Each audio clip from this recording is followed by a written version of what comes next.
하나님을 믿는다는 것, 믿고 산다는 것이 사실은 굉장히 복입니다.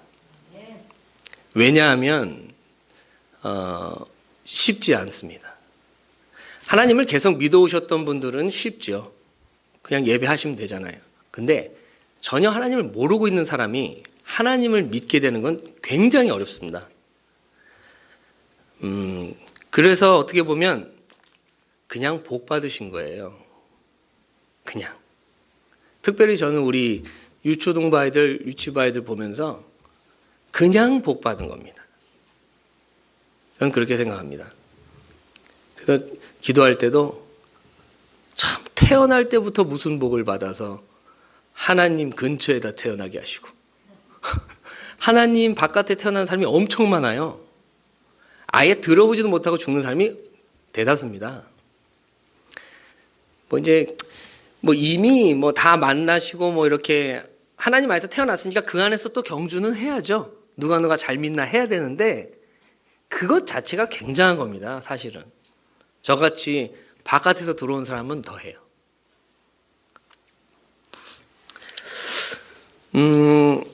제 주위를 둘러보면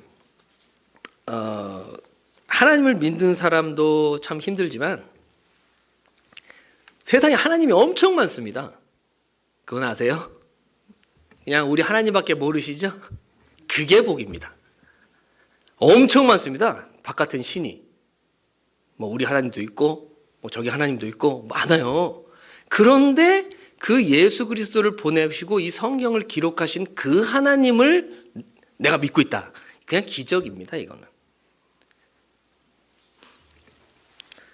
시험을 보는데 오지선다가 있어요. 그러면은 5개 중에 하나가 정답이잖아요.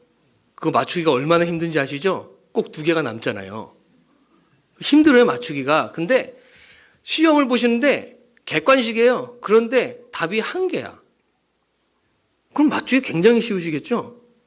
그냥 처음부터 알고 지낸 하나님이 그 여호와 하나님이시고 성경을 기록한 그 하나님이시고 예수 그리스도를 보내신 그 하나님이시고 귀가 못 박히게 들었던 그 하나님이시고 맨날 절기마다 똑같은 걸 반복하는 그 하나님이시고 그냥 대박 나신 겁니다.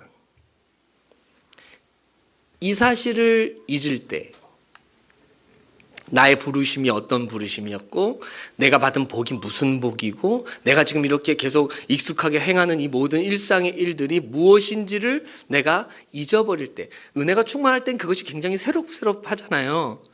삼삼하고. 근데 은혜가 밀려나가고 여러 가지 삶의 여건들이 나에게 들어오면 다 잊어버리고 그냥 하는 겁니다. 그런데 우리의 삶에 큰 역동을 일으키고 신앙에 굉장한 힘을 더하여 주는 것은 이처럼 가장 기초적이지만 확실한 은혜를 상기하는 겁니다. 내가 받은 복은 얼마나 대단한가. 은혜가 충만할 때는 하나님 한 분만으로 만족합니다. 만족감이 밀려옵니다. 근데 은혜가 조금씩 막 풍선에서 바람 빠지듯이 나도 모르게 삐리삐리 빠지고 나면 어떻게 되냐면 비교해서 만족을 해요. 아유, 나는 그래도 건강하잖아. 아우, 저기는 누워있잖아. 이렇게 비교를 하는 거죠. 그래서 내가 좀 나은 점을 찾아서 만족하는 거예요. 아유, 그래도 나는 못 먹진 않잖아. 못 먹는 사람이 얼마나 많아. 그러니까 애써서 자기를 위로하시는 거죠. 분명히 사실이지만 은혜가 충만할 때는 이런 정도는 아니었단 말이죠. 은혜가 충만할 때는 어떠냐? 내가 비록 먹을 것이 없지만 우리 하나님의 집에 나오니까 내가 평안합니다. 내가 비록 다리가 아프고 마음이 아프지만 하나님 한 분 계셔서 저는 충분합니다. 이런 고백들이 난무했단 말이죠. 사랑하는 성도 여러분, 믿고 보니까 우리 하나님은 참 하나님이세요. 그냥 믿고 보니까. 제가 아는 분은요, 종교 박사셔요. 그분은 기독교부터 이슬람까지 다 섭렵하셨어요. 성지순례도 다 갔다 오셨어요. 각 종교마다 성지순례를. 근데도 못 믿습니다. 그분은 교리를 다 아셔요. 기독교 교리를. 성경을 몇 도 가셨는지 몰라요. 근데 믿지를 못해요. 결국 못 믿겠대요. 자기가 스스로. 근데 어떤 분들은 믿고 보니까 진짜예요. 이거는 정말 제가 다시 생각해도 굉장한 은혜를 받으신 거라 확신합니다. 어떻게 이 많은 사람들 중에 나를 부르셨는지 그런 거 생각해 보셨습니까? 저는 시간이 많아갖고 그런 생각을 자주 하는데 어떻게 날 부르셨나? 어떻게? 그리고 어떻게 그 많은 신들 중에서 어떻게 그 성경을 기록하신 그 하나님을 내가 믿고 있을까? 막 이런 게 가끔씩 찾아올 때가 있습니다. 옛날에는 많이 눈물도 나는데 지금 눈물도 안 나요. 그것도 은혜라고 생각하고 그냥 지내고 있습니다. 제가 이제 설교 준비를 하는데 우리 그 전우사님께서 제가 너무 고민을 하니까 나 어떻게 해야 될지 모르겠어요. 나 너무 떨리고 저는 설교도 잘 안 해봐서 잘 모르겠어요. 막 이러니까 전우사님이 굉장한 팁을 주시는 거예요. 딱 주보를 보시더니 창세기와 시작? 딱 그러더니 전우사님 혹시 뭐 신앙생활 시작하신 무슨 계기가 있다라면 그걸 말씀해 보세요.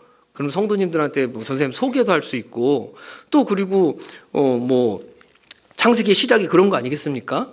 뭐 이러면서 얘기하시는데 굉장한 힌트를 얻어가지고 소개를 좀 하려고 합니다. 네, 불편하시면 용서해 주시기 바랍니다. 저는 중국에서 신앙생활 시작했습니다. 중국에서 신앙생활 시작했고요. 그때는 나이가 24살. 4살쯤 됐습니다. 그때 이제 중국 산동성에 옌타이라는 곳이 있어요. 산동성 옌타이. 여기서 비행기 딱 타면 50분이면 도착합니다. 예, 산동 잘가 하고서 배웅했던 사람이 집에 도착하기 전에 제가 먼저 도착합니다. 굉장히 가까운 거리예요. 그 가까운 거리인데 작은 해변 도시예요. 작은 해변 도시인데 거기서 이제 기숙사 대학 생활을 하고 있었습니다. 옌타이 다쉐라고 대학교에서 이제 기숙사 생활을 하고 있는데 그때 이제 무신론자였죠. 무신론자인 건 아니죠. 왜냐하면 무신론자는 굉장히 똑똑한 사람만 될 수 있어요. 그냥 생각이 없는 논자. 그냥 그런 일반적인 사람이었는데 어느 날 그 새벽에 거기는 어떻게 생겼냐면은 언덕 위에 기숙사가 딱 있어요. 그래서 그 밑으로 굉장히 긴 내리막길이 쫙 펼쳐져 있는데 양쪽에 플라타너스 가로수가 빽빽히 있는 그런 어떤 거기는 중국이니까 땅이 크잖아요. 그러니까 그냥 기숙사를 지어도 막 그렇게 지어버리더라고요. 그래서 그렇게 아주 굉장히 그런 어떤 곳인데 어느 날 아침에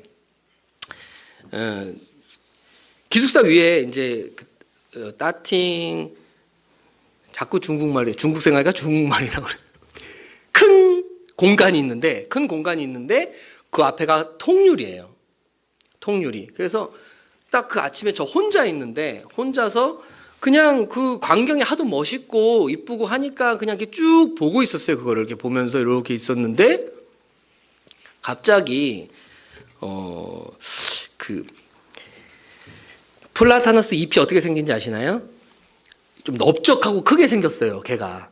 근데 넓적하고 큰 그 플라타너스 잎과 잎 사이로 햇살, 빛살, 하여튼 그런 어떤 빛 같은 것이 쫙 들어오는 것 같은 거예요. 저한테 느낌이. 근데 그게 특별히 보인 것으로 봐서 뭔가 기존에 있던 어떤 일반적인 상황은 아니었던 것 같아요. 하여튼 그게 쫙 들어오는데 그때 이제 이거 뭐지? 라고 하는 순간 그 나무들이 살아있는 것 같은 거예요. 이런 체험 해보신 적 있습니까? 이게 나중에 알고 보니까 자연 계시더라고요. 자연 계시. 그래서 일반적인 사람들도 경험할 수 있는 그런 계시더라고요. 근데 보니까 그게 생명력이 있는 거예요. 그러니까 뭔가 그런 느낌이 있는 거예요. 얘가 그냥 나무가 아니라 살아있어. 뭐 그런 느낌? 그래서 얘 살아있나 봐 이러면서 나도 모르게 막 손을 이렇게 대보려고 마치 사람이 앞에 있는 것 같은 느낌이었어요. 한 30초? 20초? 잠깐이었죠? 잠깐, 그런 느낌이어서, 이거 살아있나? 하고 이렇게 만져보려고 하니까, 그와 동시에 그 어떤 시선이 저한테 느껴지더라고요. 그러니까 저는 그때 뭐 하나님 뭐 이런 건 전혀 모를 때니까 그냥 저 사람은 저렇게 신앙생활을 시작했구나라고 이해하시면 됩니다. 예. 그럴 때니까 시선이 느껴지는데 그게 제가 교회를 다니고 막 이렇게 알았으면 그게 하나님인 걸 금방 알았을 거예요. 근데 뭐 그런 게 전혀 없으니까 그냥 누군가가 하늘에 있나? 이런 생각을 할 정도로 그 시선이 느껴지더라고요. 나를 보고 있는 것 같은 그런 느낌. 그런데 그 느낌이 3단계로 변신을 하는데 첫 번째 단계는 근엄함. 그러니까 뭔가 딱 내가 움츠려드는 거예요. 그래서 뭔가 어디로 도망가야 될 것 같은 그런 느낌이 딱 오더니 한 5초? 3초? 그때 런타임은 길었어요. 한 1시간 같아요. 근데 지나고 나니까 한 3초 정도 된 것 같아요. 3초? 그런데 그러고 나서 보니까 굉장히 그 햇살의 따뜻함, 좀 따뜻한 그런 느낌? 그런 것으로 변하고, 그 다음에 보니까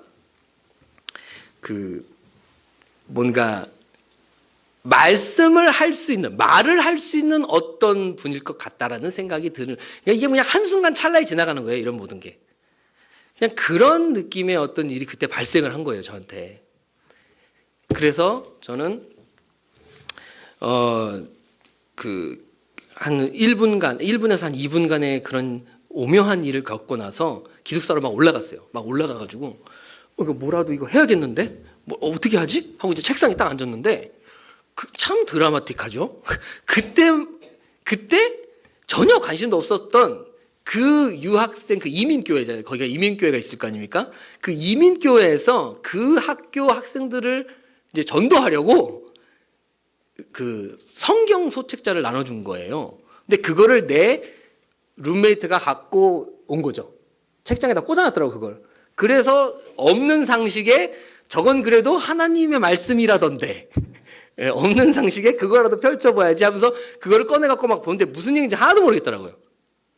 그러니까 글씨를 막 읽는데 무슨 이야기인지를 모르겠는 거예요. 그래서 무슨 얘기인지 몰라고 그냥 계속 보는데 그냥 글자만 계속 읽는 거예요. 근데 난생 처음 보니까. 그리고 막 그랬더니 거기서 이제 구절이 하나가 딱 들어오는데 그 구절이 뭐냐면 읽지도 않습니다. 호세아 4장 6절 읽지도 않아요. 내 백성이 지식이 없어서 망하는도다. 하필이면 뭐 많잖아요, 좋은 구절이. 근데 하필이면 그 구절이 무슨 얘기인지도 모르면서 들어온 거예요, 내 마음에. 그래서 망하는도다. 왜냐하면 제가 아버지가 거기서 중국에서 사업을 하시기 때문에 간 거거든요. 근데 아버지 사업이 망하고 있었어요. 기울고 있었단 말이에요. 그래서 그게 확 와닿은 것 같아요. 그래서 그래, 우리가 망하기는 하지. 그렇게 생각을 하고 있는데 그 구절만 자꾸 생각이 나는 거예요. 그래갖고 계속해서 뭐 이렇게 공부할 때 공부가 안 돼요. 그때 막 이제 공부하는데 공부가 안 돼. 그래갖고 다시 그걸 딱 펼쳐봤는데 이게 도대체 무슨 이야기일까 하고 나서 보는 와중에 막 뒤져보는데 잠언 1장 7절 읽지도 않습니다. 잠언 1장 7절에 여호와를 경외하는 것이 지식의 근본인데 미련한 자는 지혜와 훈계를 멸시한다. 이런 내용이 있는 거예요, 거기. 그걸 딱 보고 이제 처음 안 거예요. 뭘 안 거냐면 여호와라는 단어를. 그러니까 여호와? 이거는 바깥에서는 쓰지 않는 단어예요. 전혀. 그래서 여호와가 뭐야? 제가 그랬어요. 입으로. 제가 교회를 다녔으면 그렇게 망령된 얘기를 했겠습니까? 근데 그냥 여호와가 뭐야? 라고 한 걸 나중에 이제 예배 드리면서 알게 됐죠. 하나님의 이름이라는 걸. 그때 여호와가 뭐고 경외가 뭐야? 막 이제 그때 막 그랬는데 그래갖고 이제 교회 나가볼까? 이렇게 돼갖고 교회를 나가지. 그야말로 아무 끈 없이 그냥 맨 땅에 있는 사람을 인도하신 거라고 보시면 되겠습니다. 그렇게 해서 이제 시작이 돼서 이제 뭐 그런 뭐 신비한 체험들은 뭐 없었어요, 별로. 근데 그게 하여튼 저한테는 신비했어요. 그래서 그런저런 하다가 신학교도 가고 공부하다 보니까 그게 자연 계시고 성경을 읽으면서 내가 깨달은 건 특별 계시구나. 뭐 이게 친절하게 다 역사적으로 다 해놓으셨더라고요. 그래서 그걸 보니까 뭐 엄청나게 많더라고요. 그래가지고 그걸 보면서 이제 나에게 일어난 일을 이해하게 되고 그러면서 창세기를 이제 처음부터 봐야 될 거 아닙니까? 아, 이걸 기록하신 분이 있어? 이제 그때 부목사님이 저를 가르쳐 주셨는데 성경책을 기록한 그분을 만나야 된다는 거예요, 저보고.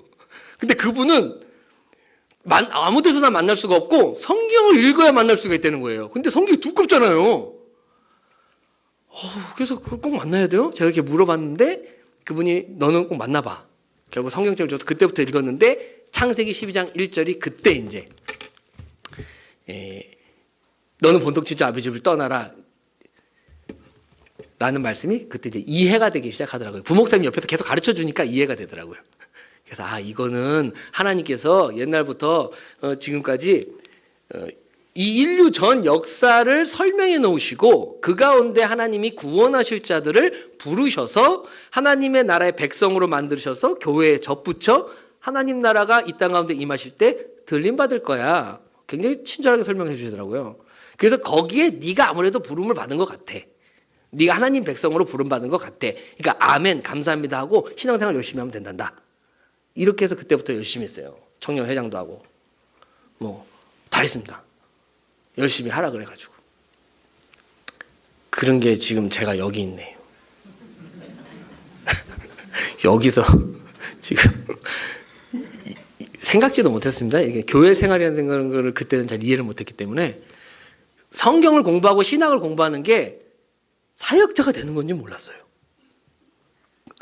누가 가르쳐 줬어야 알죠. 아무도 안 가르쳐 주는 거예요. 그냥 다 집사님도 권사님들이 저 성경 배우려고요. 성경 배우고 싶어갖고 막 이러면요. 배워. 뭐 반겨주는 사람이 별로 없고 그거 꼭 해야 되니? 이러신 분들만 있으셔갖고 좀 이민교회 있을 때 그랬거든요. 그래갖고 하물며 선교사님도 말리셨어요. 선교사님도. 신학교 가지 마라. 너 수떡이 된다. 그러셨는데 그 모든 걸 뚫고 갔습니다. 중국에서 공부한 걸 인정을 안 해줘갖고 한국에서 그 학력을 인정을 안 해주더라고요. 수능 다시 봤습니다. 지금 생각해보면 왜 그랬을까 할 때도 가끔 있지만 그래도 저는 감사함으로 지내고 있습니다. 사랑하는 성도 여러분, 우리가 우리 발로 나왔지만 우리가 원해서 나온 건 아니잖아요. 하나님께서 그냥 등 떠밀어서 구원받는 거지. 하나님의 자녀이니까 내가 하나님 자녀 되겠다고 하나님한테 서원한 거 아니잖아요. 하나님이 먼저 넌 내 자녀야 라고 얘기하니까 어쩔 수 없이 그렇습니다 한 거 아닙니까? 자녀가 해야 될 덕목들 아시죠? 세상을 사랑하지 말고 돈을 사랑하지 말며 하나님을 알기를 기뻐하고 하나님을 추구하는 삶을 살 것이 자녀의 덕목이잖아요. 보통 힘든 게 아닙니다. 근데도 우리 마음은 항상 그 부담으로 가득 차 있어요.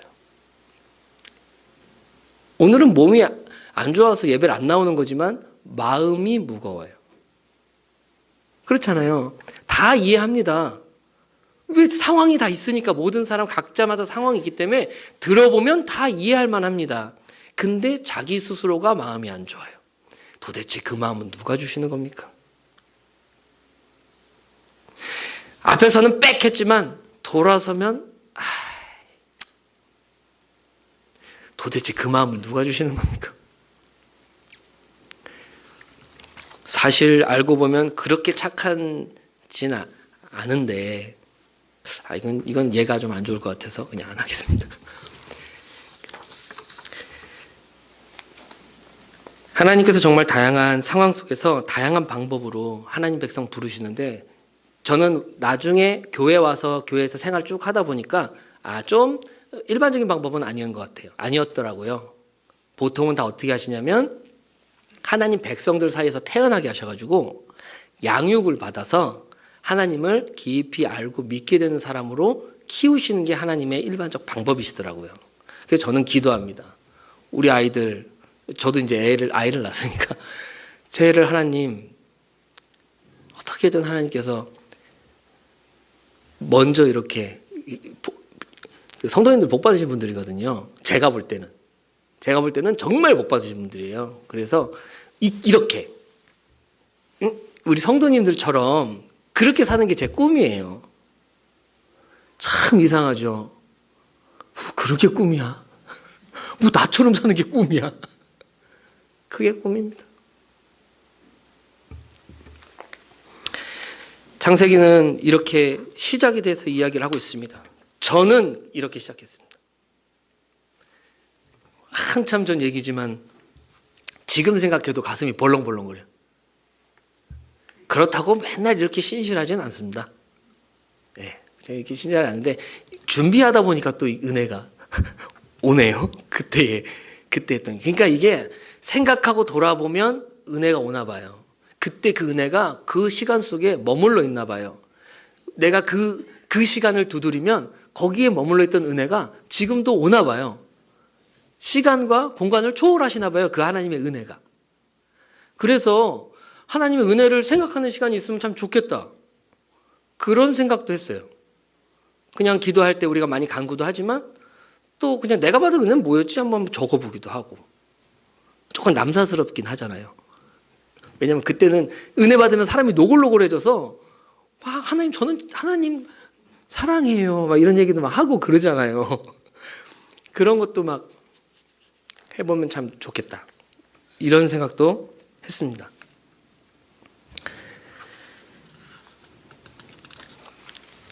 그래서 창세기의 이 시작 부분에 있어서 제가 제 소개를 간단하게 드렸는데 뭐 좋은 것만 말씀드렸고요. 뭐 다 뭐 일상이죠, 뭐. 그렇습니다. 그래서 앞으로 우리 하나님 사랑하면서 할 수 있는 대로 사랑하면서 부족한 것은 서로 메워가면서 또 그렇게 남아있는 각자의 정황 속에서 갈 길을 또 이렇게 가시면서 또 교통하시고 교제하시고 위로받으시고 그런 뭐 교회가 되면 좋겠습니다. 이렇게 끝나면 좋겠지만 다음 장을 하겠습니다. 결국 창세기는 제가 이렇게 쭉 보니까 뭐 굉장히 공부를 많이 한 건 아니지만 그래도 쭉 보니까 의도를 가지고 쓰신 책이다. 하나님께서 그냥 막 역사를 기술해 놓은 게 아니라 무슨 의도를 갖고 막 쓰신 책이다라는 것이 느껴집니다. 왜냐하면 창세기를 쓴 사람은 모세잖아요. 모세는 출애굽기 사람이거든요. 그럼 출애굽기 사람을 들으셔서 창세기를 쓰신 건데 그럼 그 창세기에 있는 쭉 내용들이 4가지 큰 사건과 4명의 사람의 스토리로 그냥 구성되어 있거든요. 창세기라는 게. 그것은 곧 모세가 하나님의 영감을 받아가지고 4가지 사건과 4명의 스토리를 무슨 의도를 가지고 썼다는 거죠. 그러면 무슨 의도를 가지고 썼나? 그 창세기를 읽을 사람이 그 당시엔 누구였을까요? 모세가 쓸 당시에 모세가 막 돌파에다 썼겠죠? 뭐 가죽에다 썼나? 막 썼겠죠? 그때 이걸 누가 읽어야 될까요? 그렇죠? 그 시내산 밑에 지금 잔뜩 있는 하나님이 애굽에서 꺼내신 그 사람들이 이 창세기를 읽어야 될 거 아닙니까? 모세가 쓰고 있으니까 이거를. 이걸 왜 쓸까요? 하나님께서 이 백성들을 애굽에서 빡 꺼냈는데 이 애굽 백성들이 하나님을 다 황금 송아지로 알았잖아요. 애굽에서 알던 그 황금 송아지 하나님을 알았는데 지금 이 꺼낸 것이 갑자기 하나님이 꺼낸 게 아니라 옛날부터 약조돼 있었던 거다. 옛날부터 무슨 이유로 약조되어서 그 약속에 따라서 너희들이 나온 거야 라는 걸 이해시키려고 모세가 쓴 거죠. 그래서 4사건이 등장하는데 그 4사건이 우리가 잘 알고 있는 뭐 하나님께서 그러니까 지금 상황이죠. 지금 상황. 지금 이 세상의 상황. 하나님께서 세상을 만드셨는데 제일 심혈을 기울여서 만들었 사람. 그 사람이 하나님을 등지기로 했잖아요. 등지기로 하니까 2가지가 깨져버렸어요. 첫 번째는 하나님을 감각할 수 있는 기관이 퇴화해버렸어요. 그래서 하나님이 존재하신다는 것을 희미하게 느낄 수 있는 기관만 남아있지 그분이 살아계시고 역사하시고 주관하시고 막 이런 얘기들은 감각할 수가 없게 된 거죠. 그래서 하늘의 자원을 끌어다 쓸 수 있는 힘이 없어졌고 두 번째로는 아벨과 가인이 둘이 한 뱃속에서 난 형제인데 살인을 일으킴으로 인해서 사람과 사람이 깨어져 버린 거죠. 사람 깨어져 갖고 어떻게 됐냐면 그냥 서로가 자기의 잣대와 자기의 기준으로 재고 평가하고 무시하고 이제 이렇게 된 상황이 된 거죠. 그때부터 지금까지. 근데 모든 사람은 거기에 이제 들어와 있죠. 들어와 있고 사람들은 이제 제일 많이 오래 살아야 되는, 오래 얼굴을 보고 살아야 되는 사람들이 있잖아요. 뭐 배우자나 뭐 아들, 딸들이나 무슨 뭐 동료나 뭐 이런 사람들과의 그 깨어짐이 우리를 굉장히 피곤하게 하죠. 그게 사람이 인생을 살아감에 있어서 받아야 되는 죄에 대한 대가다. 이게 지금 하나님의 말씀이잖아요. 그렇게 하나님 말씀이 계속 깨어진 것 가운데 우리가 살아가는데 하나님이 이 세상 만드신 걸 후회하시면서 다 홍수로 쓸어버리셨잖아요. 홍수로 다 그냥 판 뒤집어 하고 쓸으셨는데 8명만 살았단 말이에요. 그 8명이 살았는데 그 노아의 10번째 손자, 10번째 손자가 아브라함이에요. 노아의 10번째 손자가 아브라함인데 홍수가 나고 한 300년 정도 뒤에 지금 아브라함이 부름받고 있거든요.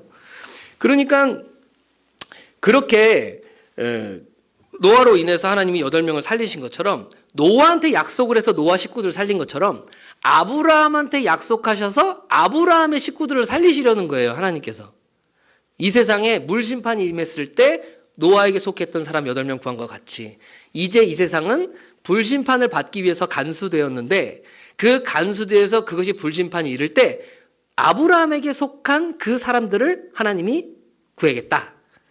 지금 이 약속을 하시면서 아브라함을 부르시고 그 아브라함의 아들 이삭, 야곱, 요셉을 부르시고 쭉 불러 하서 우리도 부르신 거잖아요. 그게 5,000년 동안 하루도 빠짐없이 맨날 전 세계 모든 뭐 남녀노화 고저 문화를 막론하고 사람들이 부르시는 거 아닙니까? 하나님께서 계속 넌 아브라함의 자녀다. 넌 아브라함의 자녀다. 계속 부르시는 거 아닙니까? 거기에 저와 여러분이 있다. 재밌는 거 아닌가요? 예. 뭐 이때쯤이면 그냥 그래 뭐 이렇게라도 해주시면 제가 수월하게 이렇게 가는데 뭐 이렇게 아니 한 분도 안 하셔서 몇 분 하시면 그냥 그래 하고 이렇게 한테. 그래서 오늘 본문은 그렇게 시작된 하나님의 나라 아브라함 그 한 분을 부르신 그 한 분 안에 우리가 고구마 캐보셨나요? 고구마 잘 캐지 않으면 끊어집니다. 살살 해야 뒤에 게 나오죠. 그냥 고구마 줄기 뽑듯이 우리가 거기 매달려서 나온 겁니다.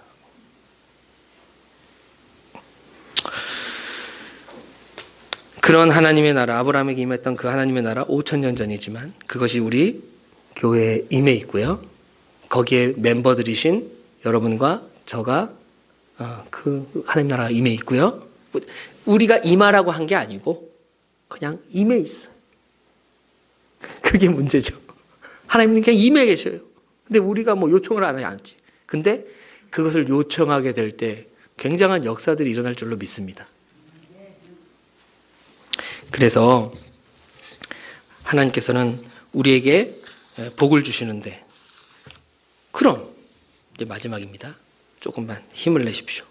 우리가 받은 복은 무엇일까요? 그래서 우리가 받은 복은 무엇일까요? 하나님을 향해 살아났다.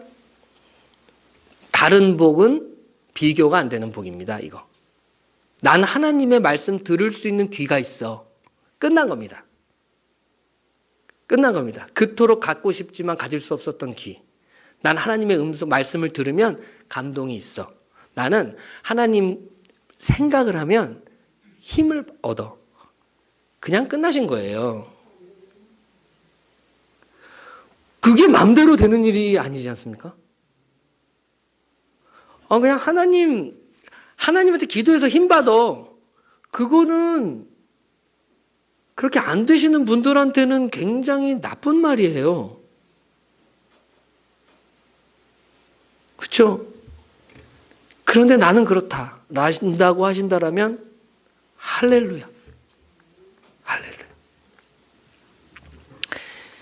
이 땅에서의 나의 삶이 풍요로울 때가 있잖아요.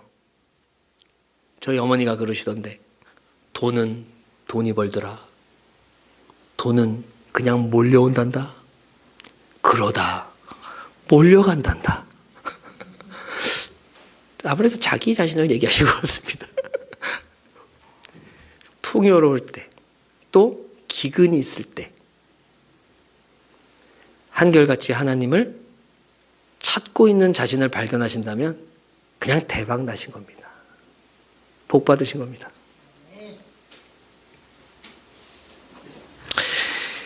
나의 삶이 행복할 때 있고 곤고할 때 있는데, 곤고할 때가 더 많은 것 같습니다. 하나님을 생각하고 나 힘 얻을 수 있다? 축복받으신 겁니다. 성도 여러분, 하나님께서 주시는 이 사랑과 위로를 우리의 삶에 차곡차곡 채워나가시기를 축복합니다. 하나님의 나라가 왔습니다. 저와 여러분, 하나님의 나라잖아요. 왔습니다. 그분의 통치하시잖아요. 다스리시잖아요. 빡세잖아요. 빡세요. 하나님 빡셉니다. 친절하라고 하시잖아요. 나 친절하고 싶지 않은데, 나도 성질 있잖아요. 근데 성질 죽이라고 하시잖아요. 빡셉니다. 근데 그 길을 가야죠.